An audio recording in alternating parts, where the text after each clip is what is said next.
Hello, welcome to the Whitney, and thank you for joining us this evening, this beautiful fall evening. I'm Drew Sawyer, the Sondra Gilman Curator of Photography here at the museum, and I'm thrilled to be moderating tonight's conversation with artist Armijo McKnight and the writer Garth Greenwell. I want to begin by acknowledging the Whitney is located in Lenapehoking, the ancestral homeland of the Lenape people. Manhattan and all of New York City as we now know it reflects the ongoing displacement of this region's original inhabitants and the Lenape diaspora that exists today. If you are joining us online, please take a moment and identify and recognize the indigenous people who have always and continue to steward the land from where you're joining us. Tonight's event is held in conjunction with Armijo McKnight's first museum solo exhibition, Decreation, which is on view now in the lobby gallery until January 12th. It's been extended a week. You're hearing it here first. I had the pleasure of organizing the show with my colleague, Nakai Falcone, who's also joining us in the audience. Armijo McKnight has become known for his black and white photographs of nude bodies and landscape in the US West, and the exhibition, as you can see from this installation shot, features recent and new large-scale gelatin silver prints, along with the artist's first film and sculptural work, which we'll be discussing tonight. And for those of you that haven't seen the show yet, the gallery will be open until 9 p.m., so please feel free to go down and check it out after. When we were brainstorming about a program in conjunction with the show, we immediately knew we wanted to invite Greenwell to be in conversation with Armijo McKnight. Not only have both been lauded for their somewhat graphic and poetic depictions of sex in their respective mediums, but Greenwell has also written extensively about McKnight's work, and they have developed a close dialogue and friendship over the years. Before I briefly introduce each of them, I also want to thank my colleagues Megan Hoyer and Andrew Hawks for helping to organize this program. Armijo McKnight is a New York-based artist who was born in Los Angeles and received his MFA from the University of California, Riverside. His work has been exhibited internationally in galleries and museums, such as the current group exhibition, Widening the Lens, Photography, Ecology, and the Contemporary Landscape, which is on view at the Carnegie Museum of Art through the end of this year, I believe. He's the recipient of numerous awards. I'll only list a few, including the 2023 Guggenheim Fellowship, 2020 Lightwork Photo Book Award, a 2020 Rima Hortman Emerging Artist Grant, and a 2019 Aperture Portfolio Prize winner. His first monograph, Heaven is a Prison, was published in 2020 by Loose Joints Press to great acclaim. And it also features a text by Greenwell as well, which we'll probably talk a little bit about. McKnight is currently assistant professor of expanded photography at the Mason Gross School of the Arts at Rutgers University. Greenwell is a teacher, a poet, a critic, and an author of numerous critically acclaimed novels, including What Belongs to You and Cleanness, a New York Times critic top 10 book of the year, and a best book of the year by many publications, including The New Yorker, Time, NPR, the BBC, and over 30 others. A new novel, Small Rain, was published by FSG this fall and already has been widely praised, and I'm sure is to be on many other top lists this year. Greenwell is also an accomplished critic, contributing to numerous publications, including The New Yorker, the London Review of Books, and the New York Times Book Review, among others. And I also encourage everyone to subscribe to his Substack. He is currently a distinguished writer in residence at NYU. I also just want to note that after the conversation today, there will be books for sale outside, and I believe Garth will be doing signings. Sure, yeah. All right, great. Well, please join me in welcoming Mark and Garth. And I'm.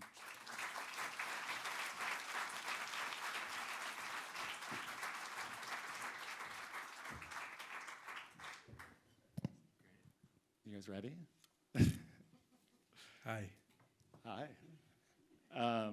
Thank you for the sweet introduction, by the way. Well, I thought I'd start out by maybe just kind of setting the stage. I mentioned, of course, that you guys have had an ongoing dialogue. Garth, you've written about Mark's work. So I'm just curious when you first became aware of each other's work. Yeah, so maybe just start off with that. I'm curious to know. I'd be curious to know your version, also Garth. In 2019, I got the Aperture Portfolio Prize, and I think Brendan Emser connected us and thought of you for me.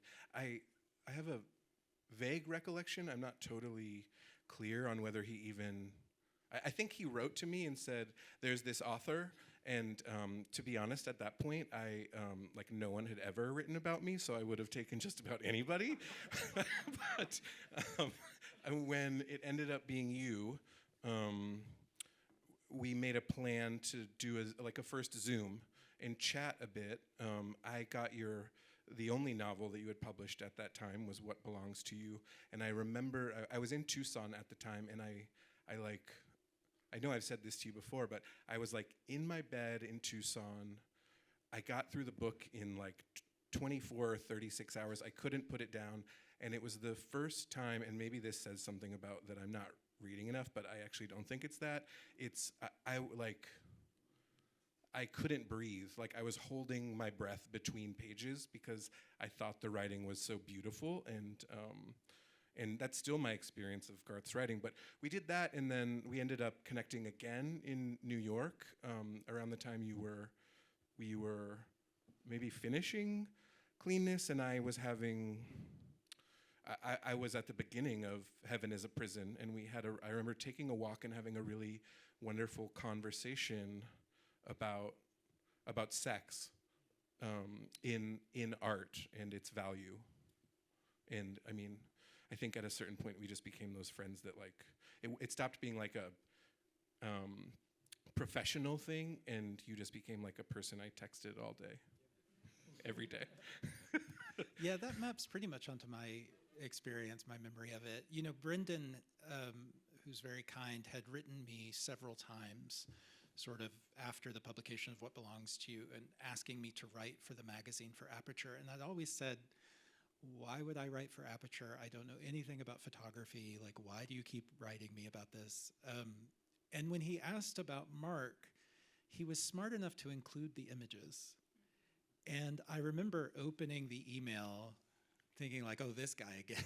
I love it. Sounds like such an asshole, but Brendan, are you out there? Yeah, I know. I was gonna say I hope he is, because I'm so grateful to him, because I opened this email and I saw these images, and I remember responding to him and I said, look, I don't know anything about photography, but I actually do feel like I have a lot to say about these images, and I just felt this immediate kindred. I mean, very seldom do I actually never feel it in literature, and very seldom do I feel it in sort of art and other media, where I feel oh, this person is chasing something I recognize, and where it feels like an endeavor that's just immediately in conversation with my own endeavor. And yeah, I mean, the friendship has become really central to me and to my aesthetic life. I mean, Mark's work has become a big part of my life. I have 2 prints of Mark's that I see from my desk, but also sort of conversation with Mark.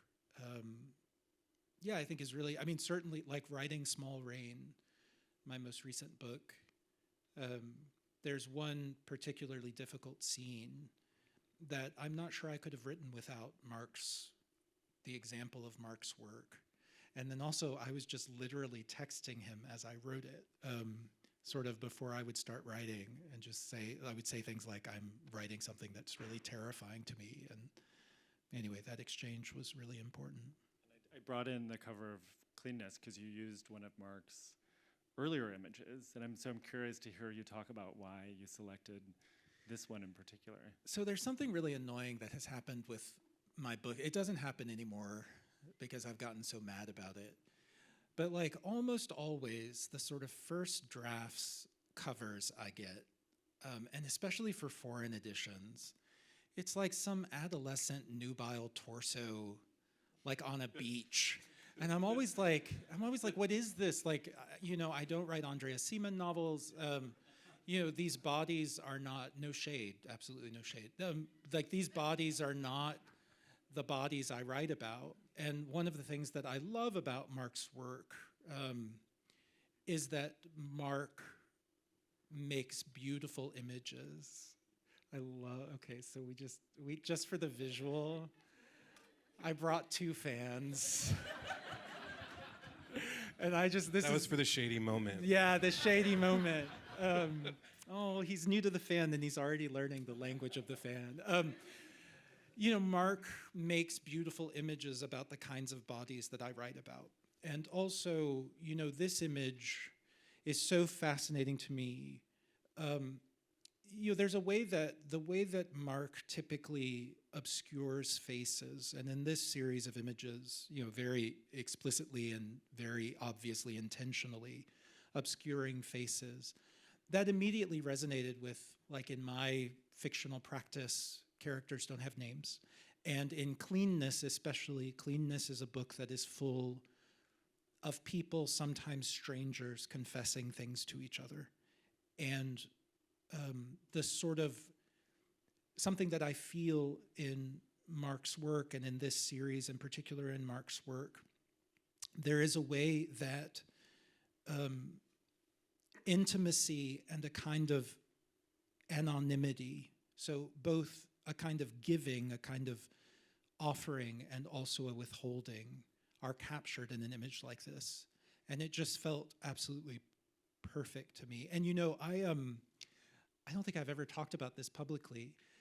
My very brilliant editor at FSG, it was very late in the process. They had another image, and I sort of at the last minute said, I really want it to be this image. And, Mitzi came back and she said, she loved Mark's work, but she said, I think the image overpowers the book. It feels like an art book. And so she wouldn't put it on the hardcover. And then the UK edition did put it on the hardcover, and we did that event together at Aperture, and it was like projected, and Mitzi was there.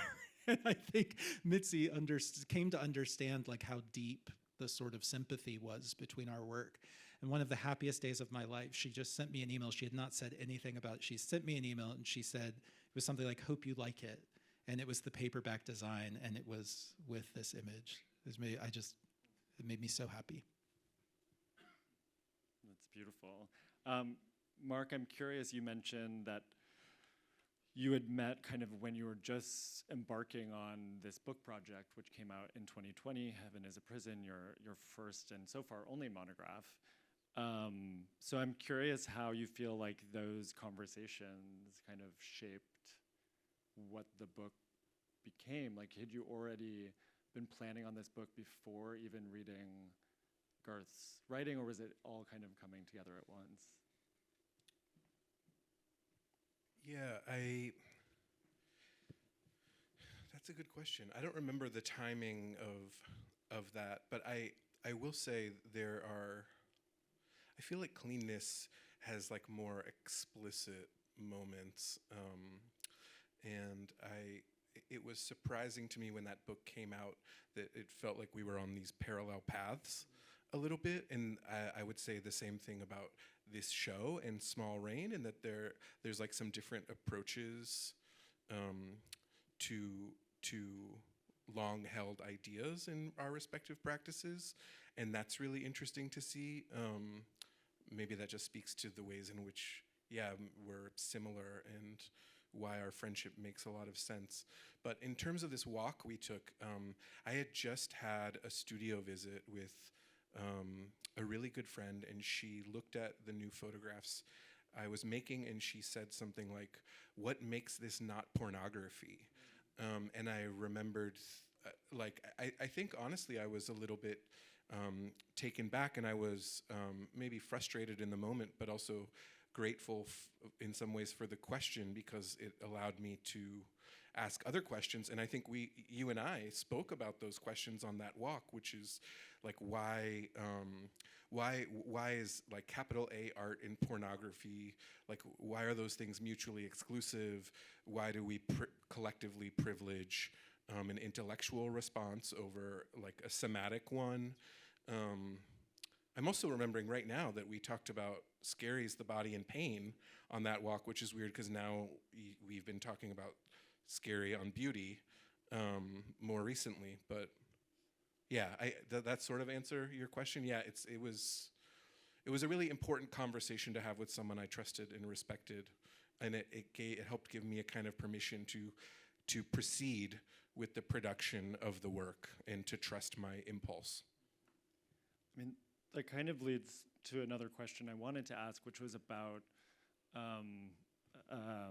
right, that both of you kind of became known for your projects that revolved around the explicit representation of gay sex and S&M. And I'm curious, of course, you know, you've already hinted at the kind of resistance to that kind of content within work. So yeah, like, and it was a departure from your previous work for both of you also to some degree. So like your motivation to write about that kind of material, was it the transgressiveness or challenging the kind of expectations or genres that are acceptable, or was it something else that compelled both of you? I mean, for me, it was not transgressiveness. And, you know, and something that I feel really strongly is like, I don't want anything to sort of dictate to me what my art is going to be that is not a sort of, you know, kind of deep urge that I don't fully understand. Like, I remember the first question I was asked in my first big interview for What Belongs to You, which came in the UK. It was a BBC interview. And the woman began by saying, you know, after decades in which gay men's lives have been reduced to sex, why would you begin your novel in a cruising bathroom? And I remember sort of being like just repelled by the question. And, you know, the idea that my work should have to in any way respond to a homophobic narrative that suggests that men cruising in a bathroom reduces their humanity. The idea that my work would be in response to that homophobia would frame my aesthetic process is repulsive to me. And in the same way, the idea that I would sort of say, oh, you know, I don't know, I see some trend and I want to write against that. That's just not how I work. I am interested in embodiedness, and I'm interested in the embodied experience of extremity. I'm interested in sex as a phenomenon, as something, as a form of communication, as a form of meaning making. And I knew that, I mean, in What Belongs to You, even though the response to the book sort of overwhelmingly talked about sex, it felt to me like I knew, and I was already working on Cleanness when What Belongs to You came out. Like, I knew there was so much more I wanted to do in the representation of sex. But it didn't really feel to me transgressive, in part because my background was not in prose practice. Like, I do think North American prose, you know, after a kind of amazing efflorescence of especially queer writing in the 1970s, there was a kind of conservatism and writers like Alexander Chee have talked about this, about being told in MFA programs that they shouldn't write sex explicitly, that if they centered their books on queer experience, they would be writing into a gay ghetto, which is a repulsive idea and a repulsive metaphor. I just escaped all of that because my background was in poetry. And, you know, the sort of twin fonts of American poetry are Walt Whitman and Emily Dickinson, who both wrote the queer sexual body in ways that just opened paths. And also my great mentor, from whom Mark takes the title of his book, is Frank Bedard. And so, you know, it just never occurred to me that writing gay sex in this way would be transgressive. It was obvious to me from the beginning that it was within the realm of art.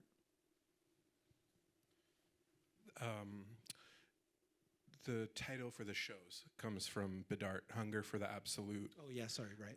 But that just, I'm not sure why I feel compelled to do this, but I did want to just like underscore the, maybe just wanting to give you credit publicly, like the number of things, like the Bedart connection that allowed me to get that poem for the introduction of my first monograph that is, it's bookended. It's Bedart at the beginning, Hunger for the Absolute.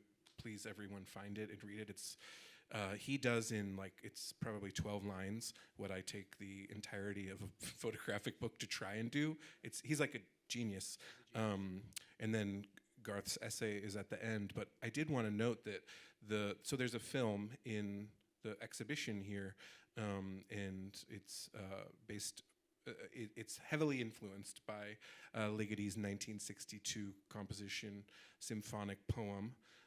And I only became aware of that work because just like on a whim, I accompanied you to Lincoln Center to see Ligeti. Yeah, it was Ligeti and who else? It was just a Ligeti. It was this show. Ligeti Etudes, and but they began the evening with Symphonic Poem, and it just destroyed me. The Etudes were fine, but I was truly devastated by a performance of, yeah. Back at you. I was like really destroyed by Symphonic Poem, and immediately knew I had to do something with it. So get you a friend who takes you to stuff you wouldn't do on your own. But I mean, that has also been like a really crucial part of our friendship, that sort of each of us has been a sort of experience of expansiveness for the other, which I mean, that's what friendship is, you know. But yeah, I do, you know, my first experience of Mark's art was that it was operatic. And it turned out Mark had never been to an opera. And so, you know, the past 2 years, Mark was my opera buddy. And we went to the opera like twice a month. Like we saw basically— More than that sometimes. Yeah, sometimes more than that. I mean, we saw every production that the Met put on in those 2 years. And in my case, I mean, you know, I mentioned that when Brendan first wrote me, I would say I know nothing about photography. Well, now I know quite a bit about photography, and about sort of the traditions of art photography and the tradition of modernism, which is important for Mark and also an important point of resistance for Mark. And that has all been really crucial to my work as well. I also just sort of maybe backtracking to this question you had, I don't remember exactly what it was, but I remember having this thought that Garth refers to this idea of the irreparable that is very important to me. I don't think I had language for it really until Garth, but these sort of notions around how queer life should be depicted in an artwork, I sometimes feel like that is, it feels like there's a kind of contemporary prescription around what that should look like, and that all representation should be like positive representation. And I think ultimately that's actually incredibly reductive and sucks us of our humanity and the complexity of our lived experiences. And yeah, that was just another a thing we've talked a lot about in relation to queerness. I think I say that because you were talking about cruising. Garth also has said this thing. Also, everybody get yourself a friend who understands language and can give you language for things that you just knew intuitively your entire life. You've spoken, and I've quoted you multiple times, probably in print, talking about sex as a crucible of humanness, in a venue in which, and I'm probably poorly paraphrasing here, so feel free to correct me, but a venue in which we are can simultaneously be our most selfish, our most generous.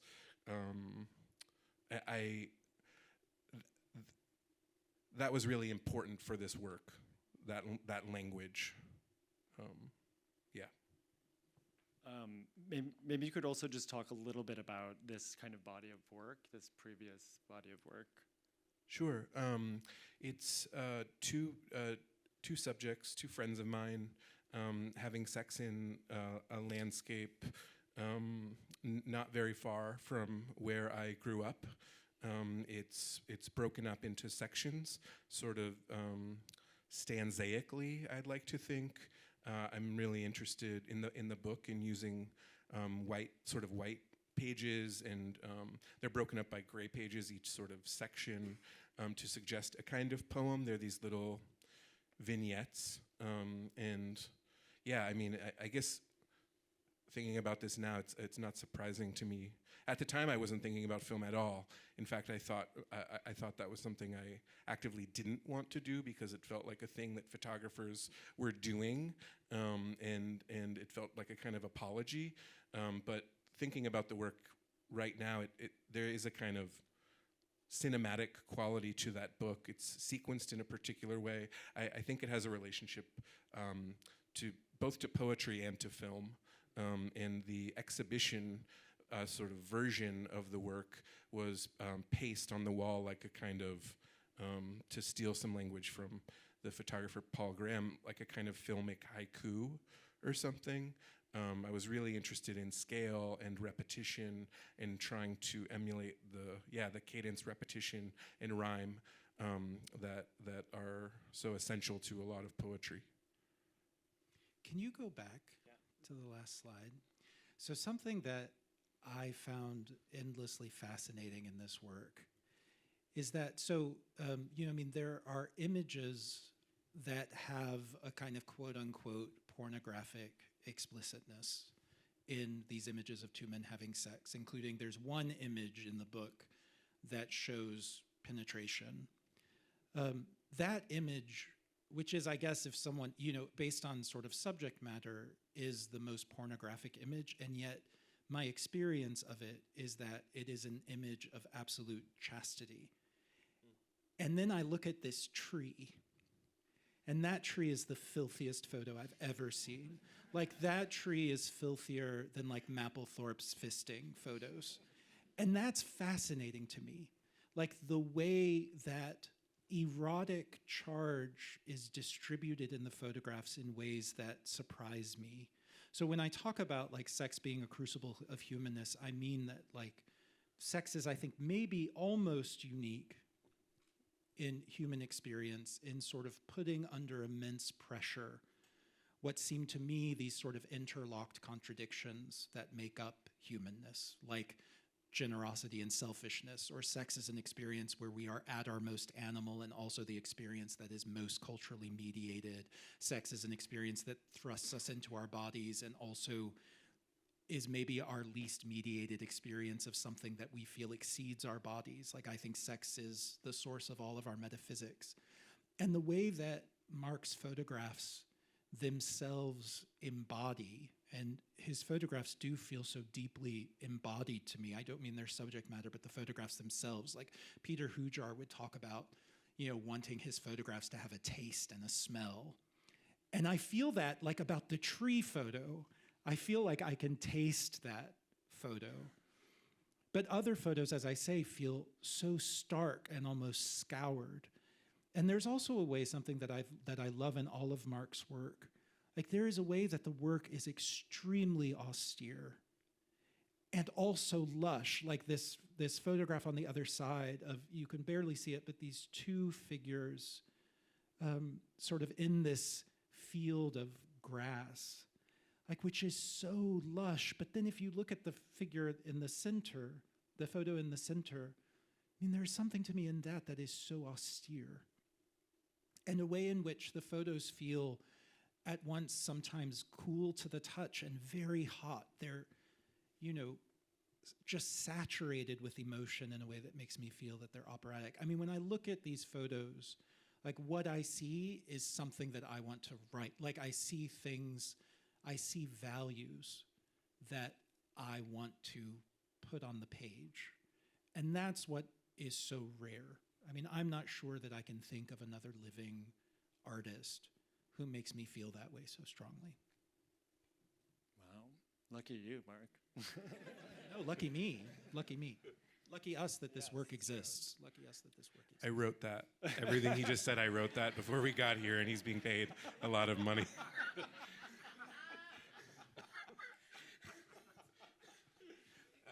I just a like weird side note. Some of the photographs I make when they are quote unquote explicit, because they are photographed from a particular angle, have been able to traffic like on social media in these weird ways, because it's like the algorithm can't really tell what it is. But alternatively, there's this photograph of the back of my husband's head in close up with a shadow. That's all it is, and it gets taken down. If someone try posting it later, it's like for some reason that one will get taken down, and also that photograph of the tree got taken down. Well, that's appropriate. So Children shouldn't see that photograph. I actually broke the algorithm on that one. Like it thought it was a person. That made me really happy. Yeah. I do want to move on to the show, since that's why we're all here as well. And you kind of mentioned this before, Mark, I think. But I mean, thinking both about the show and the kind of body of the work that's in it, the film in particular, being kind of a move away, right, from this previous body of work, which brought you a certain amount of recognition, and then Garth, similarly, thinking about Small Rain, that, as Garth mentioned, is also kind of a move away from your previous two novels. And again, I'm kind of curious about like that movement away from graphic sex, which brought you both such recognition. I mean, I love that we're going to talk about that, but there's like a photograph of a woman masturbating.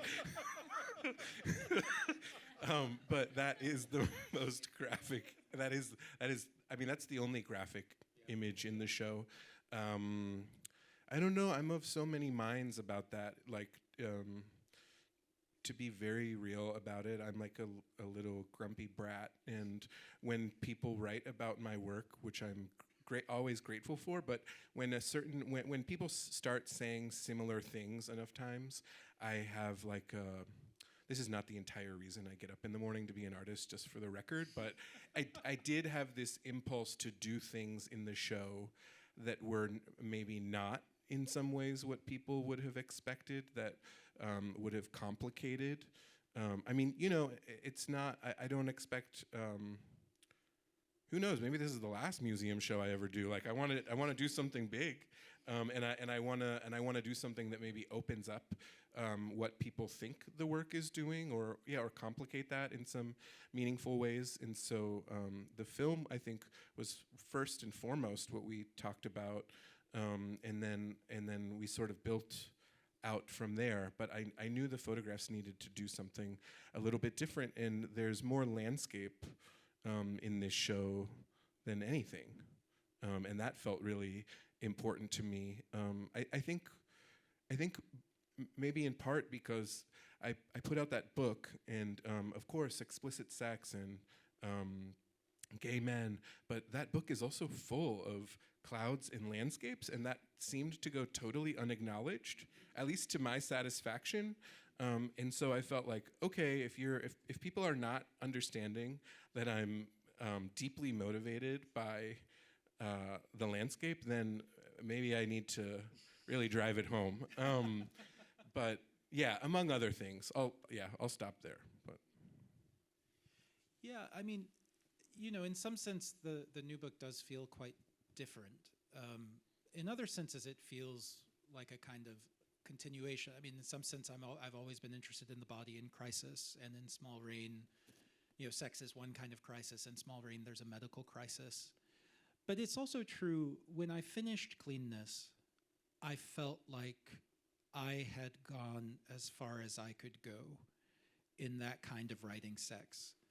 I felt that immediately finishing Cleanness. Now I don't feel that, and actually there are other things I want to do in writing very explicit sex. But I also wanted, you know, having written a lot about sort of forms of sexual sociality that have been really crucial to me in my life, like cruising, and a kind of sexual adventure that has been, you know, central to my life. it felt like a challenge to me to write a different kind of eroticism and to write domesticity and to write, the sort of long project of trying to know another person over years. And I guess it felt like a challenge to me to try to write that in such a way as to make clear that that too is an adventure. And that to me is sort of the arc of the book, is the narrator fully coming to understand that sort of that domestic life and that project of long knowing of another person is as accommodating of surprise and revelation and discovery as those earlier, more obvious adventures that had structured his life. I just wanted to concur this challenge. Like the show felt like I wanted to challenge myself to do some new things, and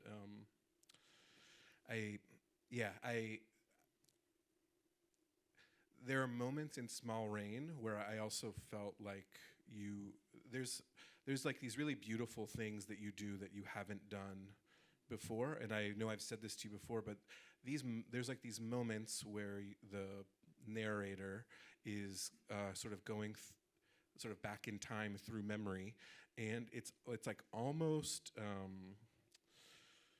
you might kill me for saying this later. I'm like wanting to choose my language wisely, but it's like almost like Dadaist, or like the language just, it keeps moving, and there's like, and I've said this, it's like there are these moments where you're like on the precipice of losing the thread, but then you bring us back into the into reality very firmly in these ways that are like masterful. Well, thank you for saying that. I mean, that that was really interesting to me. What Belongs to You and Cleanness are both very focused, very tight books. And I wanted to write something that was more wandering and that like explored a different kind of thinking. And, I did feel that at times I was like spooling things out as far as I could. And that was formally exciting to me, to sort of have that shape on the page. Well, I was going to ask you both, and maybe you can talk more about the film here too, but you've already mentioned, right, going to the opera. So I'm curious, one, just this sort of centrality of music to both of your lives and work, maybe, and thinking, Mark, especially about the film, which I know is kind of connected to a much larger film project potentially that includes other films with scores. Yeah. What to say? So yeah, it's part of a fingers crossed larger film project. I'm going to be working on some films with a few people. The team who worked on this film with me, a lot of people, but special shout outs to Sophie Luo, Jason Evans, Miriam Schroeder, and Trevor Tweeton, who was the DP who made this film look the way it does, which I happen to think is very beautiful. But I'm only willing to say that because Trevor had such a big hand in it. But yeah, we're working on some stuff in the spring, and hopefully involving, among other people, Colin Self, who's a performer and musician I'm really interested in. Yeah, what was the other? Sorry, I was like staring at the screen. I guess I was asking more about just music in relation to your work. Yeah, music. I grew up making mixtapes. I grew up in Santa Clarita, California, which now has a kind of a rap for being a certain kind of place. But when I grew up, it was mostly like onion fields. It's a very white. It's very suburban. It didn't feel like the safest place to be a brown queer baby, and I turned towards the internet and would use does anybody remember news groups by any chance? Would go on news groups and find other dorks and trade mixtapes with them. Yeah, and then so I did that my whole adolescence and through high school, and then eventually I had a radio show with a friend. I think music is it's so much more direct. I love being an artist, but I don't know if I had another life, I might be a musician. It's just very, very direct. And organizing music is like a way of making sense of my experience, and kind of always has been. So it feels very natural for me to incorporate musical elements, and the forthcoming films will be. I mean, this film is about music among a lot of other things that I think about, but forthcoming films will certainly be more musical, and also about silence and the collective in ways that are not that dissimilar from the film that's in this show. Yeah, I mean, my first education in art was in music, and music informs everything I do as a writer. Yeah, but I've talked about that so much. Yeah, we don't have to. I want to talk about it more, though.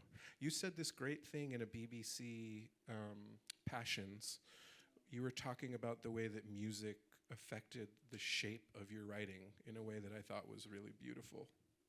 Well, I mean, certainly at the sentence level, like having trained as a classical singer, like affects the way I think about phrasing and sentences and the relationship.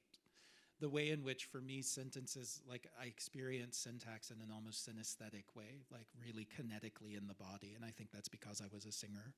And then also structurally, I mean, the only things I knew about narrative when I wrote my first novel were from opera. And like the most important narrative models for What Belongs to You are Benjamin Britten's chamber operas. And then also like my sense of form is like never the cause and consequence of narrative plot, but instead something that like when I'm having trouble with the structure of something, I conceive of it in musical terms. Like I will think of it as like a chord progression that's missing a chord or something. So yeah, all of that's just there. But that's just because, you know, that was how I experienced, that was my first aesthetic experience. That was the medium. Well, let's turn things a little bit. I want to go back maybe to the show specifically. It's the subtitle Decreation, which is, we took actually because it's the title kind of for your ongoing body of work. Broadly, it's like the title maybe for my entire art for practice. Yeah, for everything. That should have been my name. Yeah. But it's drawn from the writing of Simone Weil, who is an early 20th century French philosopher, activist, mystic. So I was curious for both of you. I know you've talked a lot together about her work. Curious, like when you first came to her writing and sort of, your relationship to it. I mean, obviously you said that it's clearly impacted your work a lot. Yeah, I think I'm not 100% sure. You and I talked a little bit about this. I was going to Quaker Friends meetings for worship for a while in Los Angeles, and so if you don't know, those are you meet for about an hour and you spend an hour in silence, and it's for some people it is Christian, but it also actually feels very secular in many ways to me.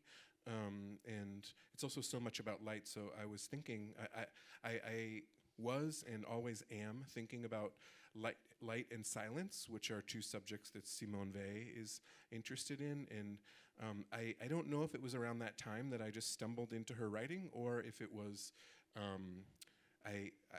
when I went through a very painful breakup, someone gave me a copy of Maggie Nelson's Bluets. And I think maybe the last or second to last line is, she's quoting Simone Weil, and she says, "Love is not consolation, it is light."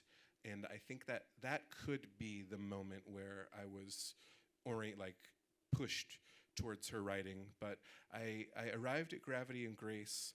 I remember the first time I read it, I was like, this is nuts. But also, there were these gems in it that are so perfect and so beautiful, and it's since kind of all grown on me, especially Gravity and Grace, her thinking. But Decreation was just really it for me, this idea that this thing that feels. So people often have talked about my work and said things about like entropy or destruction, and somehow that language never felt appropriate, because I'm not a nihilist. I think there's something actually like really beautiful and redeeming about a return to something, like a thing undoing, and decreation just felt like the perfect word and language to talk about some of that, this idea, this kind of undoing of the self, but that also has almost like a telos or something, so that there's like a kind of energy there that I was really attracted to, and that felt pertinent to photographs I was making and am still making. I mean, we certainly talked a lot about Simone Weil over the years. Yeah, Simone Weil was just unavoidable if you were a poet in the 1990s. Like, just everyone was obsessed with her. I have a kind of complicated relationship to Simone Weil and her thinking. I mean, one, I think the way that she is treated, as a kind of saint, is actually a way of not taking her seriously. And I think, like, to take her seriously, one has to confront the things about her thinking that are really disturbing. She was an anti-Semite, and the fact that she was Jewish did not diminish the extent to which she was an anti-Semite. Quite the contrary. I think anti-Semitism was part of a kind of abjection to which she was devoted. Basically, there is nothing that Heidegger says that Simone Weil does not also say.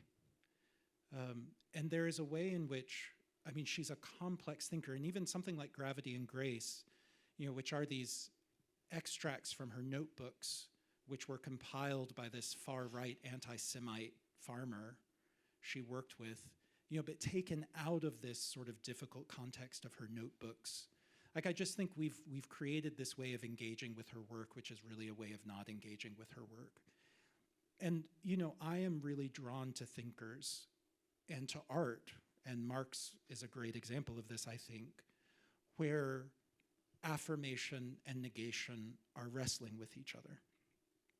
And the parts of Simone Weil that I love feel like that, where, she will say something like, beauty is the proof of the presence of God in creation.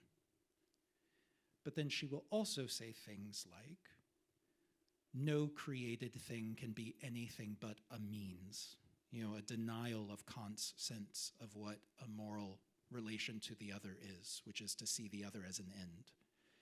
And there is a way that in Simone Weil, there's just a way that negation wins, and wins in a way that to me feels like I don't fully buy it. And it feels to me more about a kind of, really a kind of erotic investment in abjection. And there's a way that, it is finally a body of work that is against ethics, which is a really complicated thing to say about Simone Weil, because there's another way of looking at her work that sees her as this sort of, terrifyingly ethical thinker. But she could not be a neighbor. She could not see the person standing in front of her or the person living with her in community as someone deserving of love and someone she was just impossible and cruel. And so there's, I find her, like, I keep being drawn back to her work. I find her work endlessly inspiring, but I also see in it something that is finally against creation. And I'm an artist. And so, the apophatic tradition in which she's working, which is really central to me, that's about binding together affirmation and negation. And Simone Weil, I think, too often just says, the only proper thing for creation is to undo itself. And that is something that is finally against humaneness. I only like the really great parts of Simone Weil, which we've talked about also. I mean, the way that she talks about beauty as radically decentering, It's fantastic. there's like a politic to that that frames beauty in ways that are really important to me. That was going to be the next question, so Oh. I think we can move on to that. Okay, Yeah. sure. I mean, I think maybe we could also talk about that in how that influences the way you approach making work, or even making the show.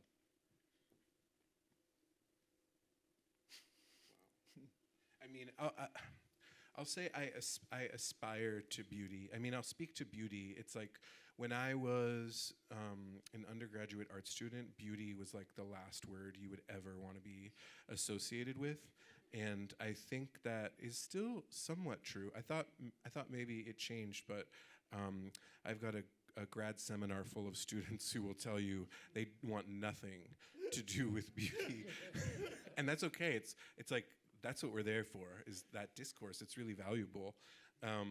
But I'm really interested in beauty because for me, it's the highest form.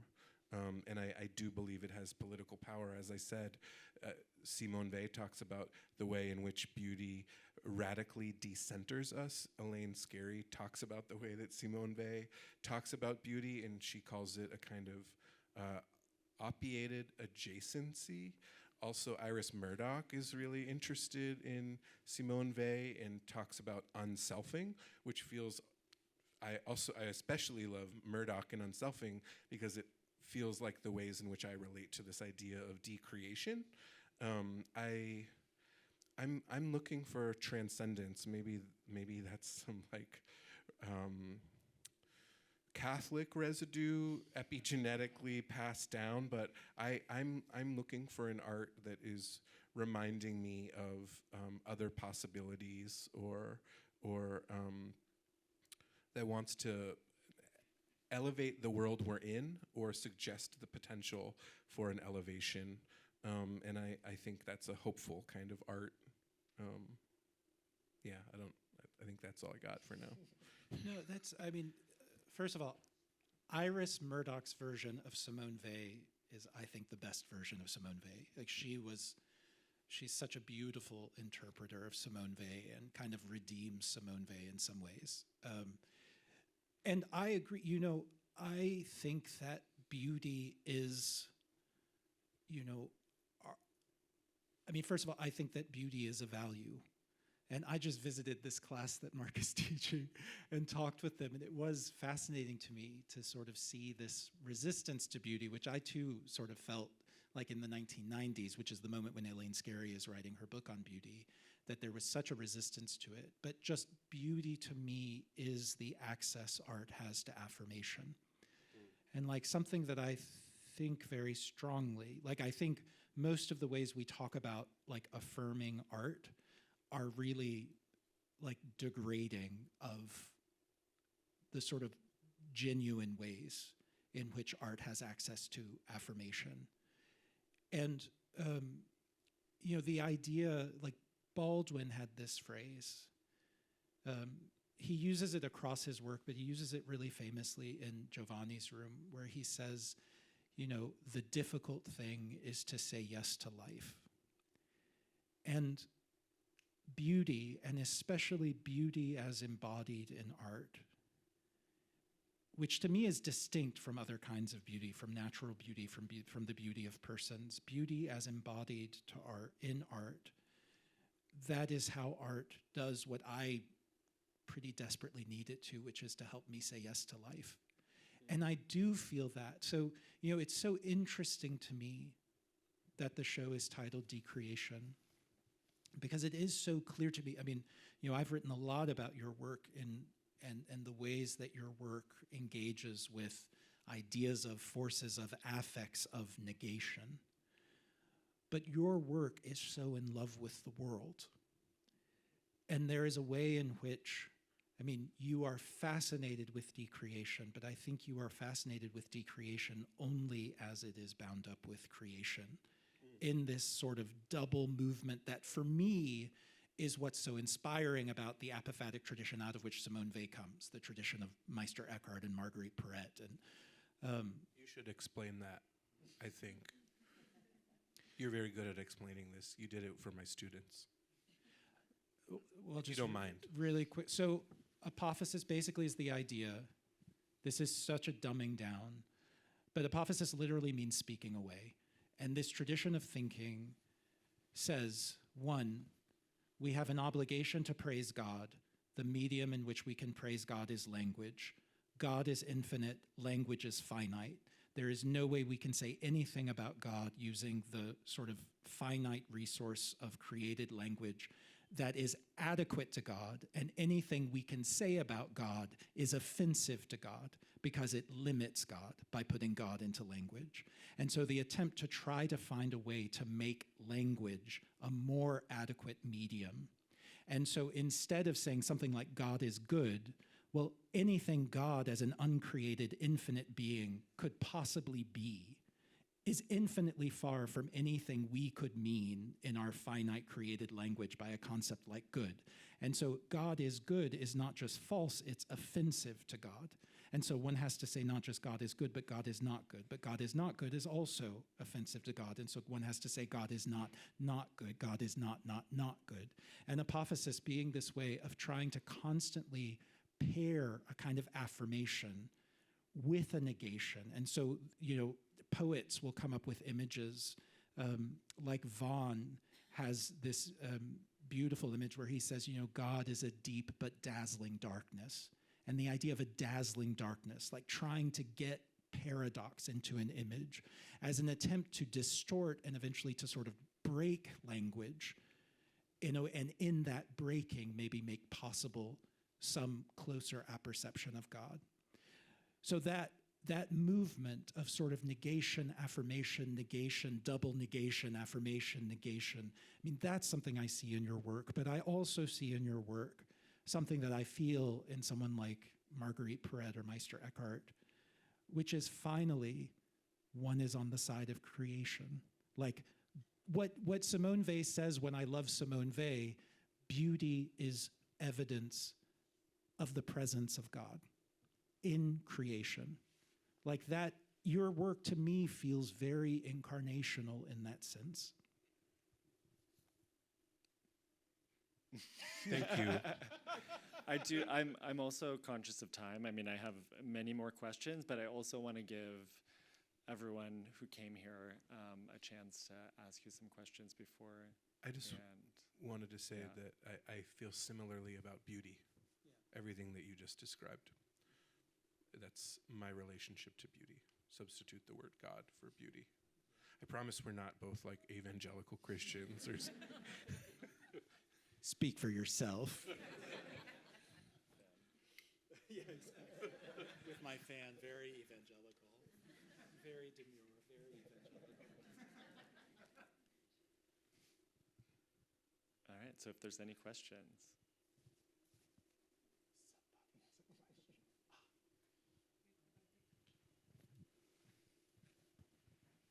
I was curious about the tension that you might have found, Garth, in between the long knowing process that you wrote about in Small Rain and the intimacy and immediacy of sex, because I think something I've read about your writing, Sigrid Nunez once wrote in a review of, I think it was Cleanness, about, I think she was struggling to believe that people could know each other through sex, like this graphic sex you depict.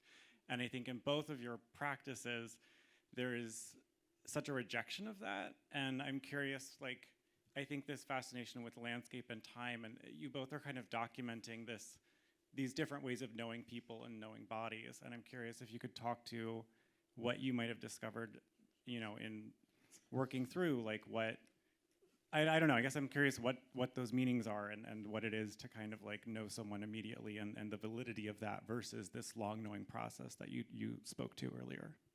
Yeah, I mean, the last thing I want to do is suggest a hierarchy. And, and I would resist any sort of attempt as maybe there has been a little bit in discussions of Small Rain, like, oh, look, this narrator, he's grown up, he's found this sort of relationship.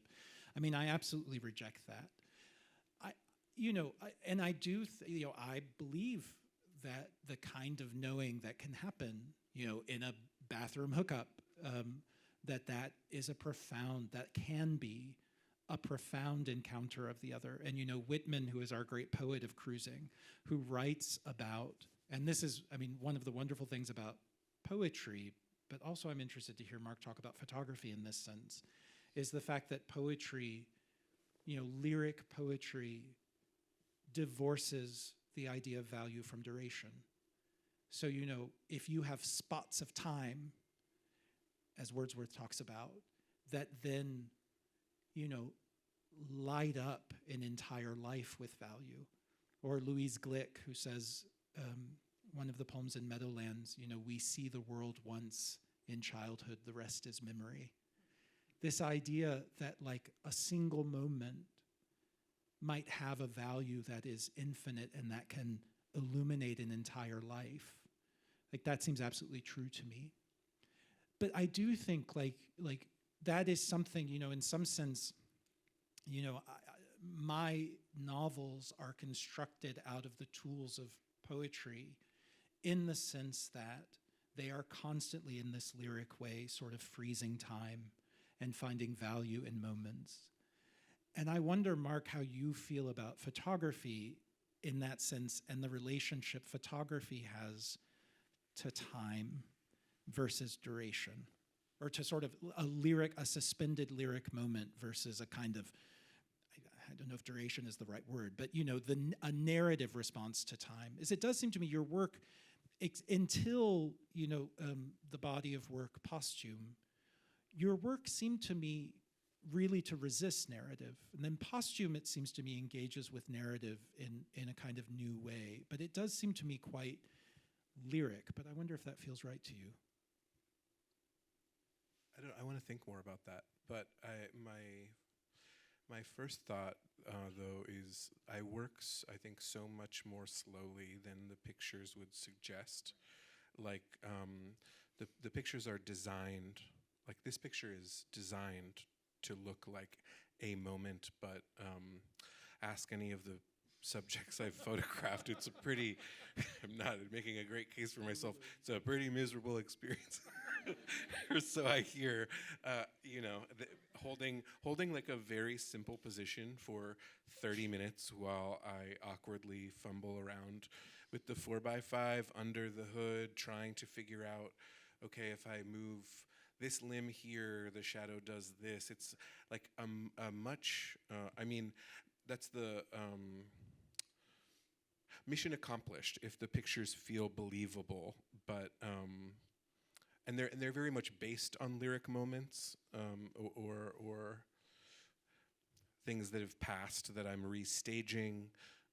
For example, the photographs in the book, some of those were made sort of on site. They were, I brought them into this landscape and said, okay, have sex now. and I had a handheld camera and made some of those pictures without stopping them. And there were other moments where it was like, no, this picture needs to have the capacity to be 80 inches wide and be like rival master painting in scale and be just exquisite in its print. And so I'm gonna have to break out the 4x5 and you're going to have to keep him hard for however long it takes to make this picture. And That's that was so sexy. Wow. Great. It was, but yeah, so I think film is offering me, feels like it has more potential to offer me something in terms of duration that I'm really excited about. And I think that's why I will never not be making photographs, but I'm excited to be heading in that direction of film.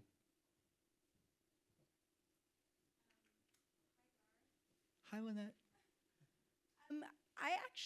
I've been fascinated by the conversation, but I'm a little bit curious to hear you guys talk about form and composition which, Mark, I am seeing your work really for the first time today, but I'm really struck by the relationship between, let's say, pattern and figuration, landscape and form, and the way, from what I can see from my seat back here, those two are happening in your work. And I'm also, when you were talking about film, I thought immediately of James Benning and his work on the California landscape.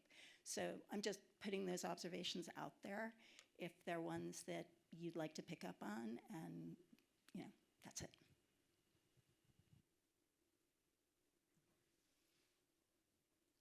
Yeah, I want. It's all in the service of beauty. It's. I think they're adjacent to each other for whatever reason. I don't even know if this is a real answer, but there's a Robert Adams book called Beauty in Photography, and somewhere in there he says something like, he asks sort of rhetorically, it's like, why is form beautiful?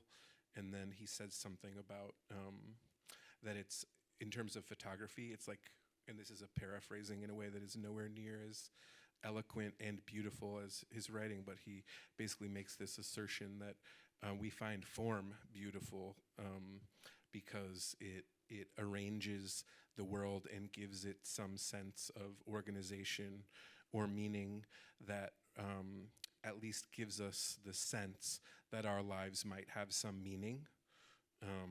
Maybe that's what it is. It's like a kind of existential undertaking, is wanting to give some organization or form to a world that feels like it's being pulled apart or something. It's the composition of the photograph is my little corner of the world where I get to organize things for one moment.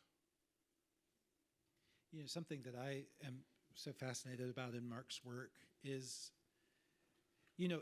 I mean, it's so obvious that, of course, people talk about subject matter a lot in your work because subject matter is so easy to talk about, and it's hard to talk about form. But there is, like, in much of your work, such a strong, as I experience it, like such a strong sort of pull toward abstraction.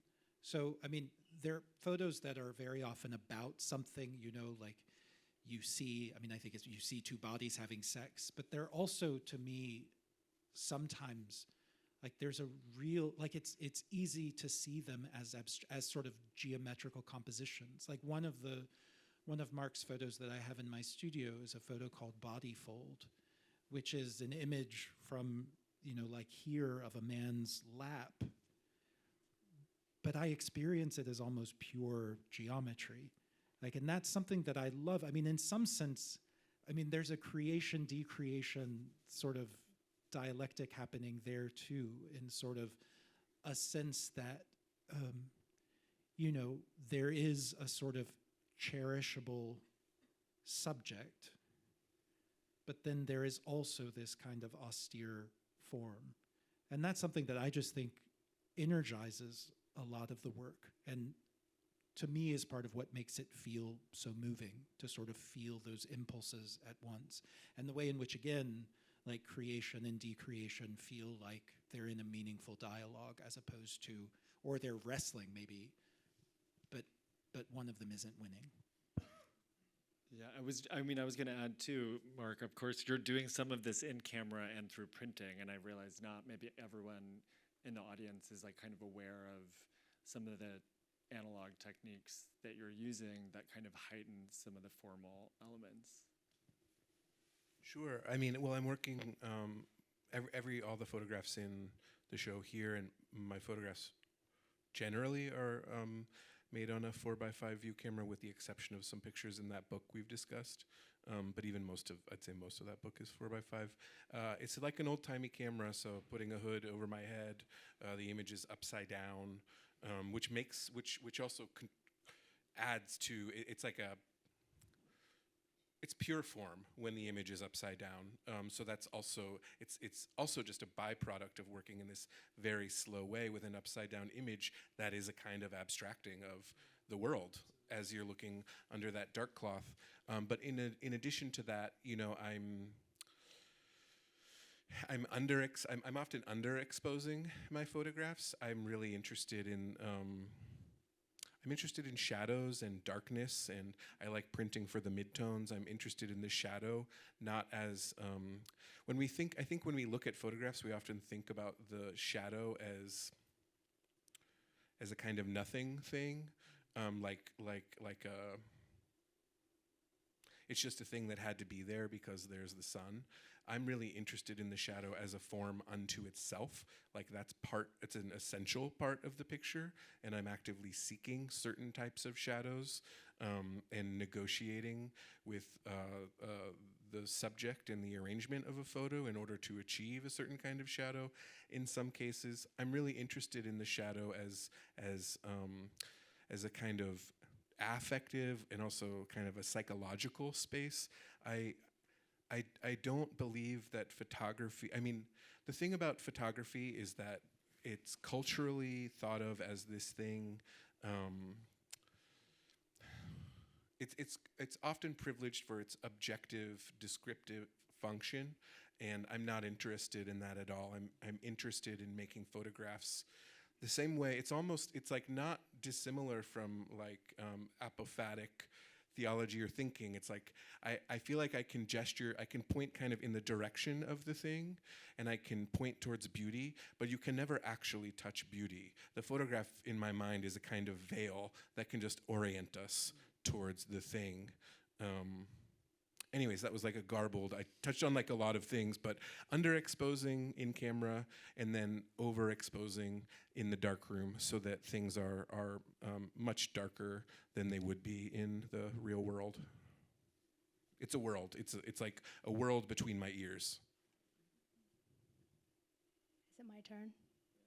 Just one last question. I wanted to ask you, first I wanted to thank you because I think your work, it's wonderful how it celebrates sexuality so frankly. And it's so rare to see that, especially in art photography traditions. And I wanted to ask just about your influences, and I guess I'm seeing a lot of Ana Mendieta here and other people, and I'm wondering how you sort of operate and negotiate within this tradition of nudes, which can be very oppressive in art photography. Yeah, my first thought is, I mean, there's there's like so many things I could say. I'm trying to figure out what is the most meaningful thing to say in the short amount of time. Yeah, I look at, I mean, something that feels important for me to say is that like the road has been cleared and paved by a lot of people before me. I think that's one reason why my mind is always so blown when there's any pushback to the work, like that anyone would find it transgressive. There's just too much work that has been celebrated before me for that to be a legitimate position. But I promise it does happen. In terms of histories, I mean, of course, like I think about history and the history of my primary. Now that I'm making sculptures and films. Apparently, my primary medium of photography, I think about the histories a lot.